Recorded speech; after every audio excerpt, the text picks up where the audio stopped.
მე ზოგადად შემიძლია მადლობა გადავხადო სახელმწიფო უსაფრთხოების სამსახურს იმისათვის, რომ ეს ოპერაცია წარმატებით ჩატარდა, სათანადოდ ჩატარდა. რა თქმა უნდა, ძალიან მნიშვნელოვანია ყველა მიმართულებით სამართლის უზენაესობის უზრუნველყოფა. მე შეიძლება რაღაცაზე მეტი ვიცოდე, მაგრამ დეტალებთან დაკავშირებით ინფორმაციის გავრცელება ეს არის სახელმწიფო უსაფრთხოების სამსახურის ფუნქცია, ამიტომ ეს კითხვები უნდა იყოს მიმართული სწორედ სამსახურს.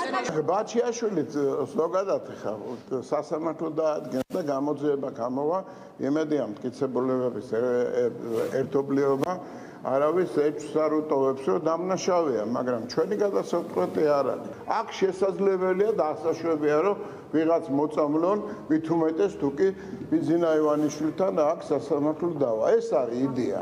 სულ არ აინტერესებს არავის ბაჩიაშვილის ცხოვრება. პირიქით მე მგონი, რომ დაცვა უნდა გაუძლიეროთ, რომ თავად არ მოწამლონ და არ გააკეთონ ისეთი რამ, რაც ჩაფიქრებული აქვთ.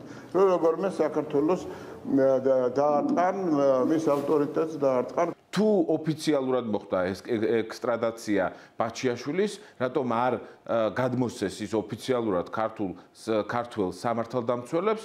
თუ ეს იყო კრიმინალური ხერხებით მოპოვება, რაზეც მიუთითებს ბაჩიაშვილის აღმოჩენა სასაზღვრო პუნქტებს შორის მწვანე ზოლში, ეს არის დასტური იმისა, რომ ივანიშვილი ამ ქვეყანას მართავს კრიმინალურად და ამ კრიმინალურ მმართველობაში ჩართული ყავს მათ შორის საერთაშორისო ქსელები, რომელთაც ის წლების განმავლობაში ასევე კრიმინალურად თანამშრომლობს.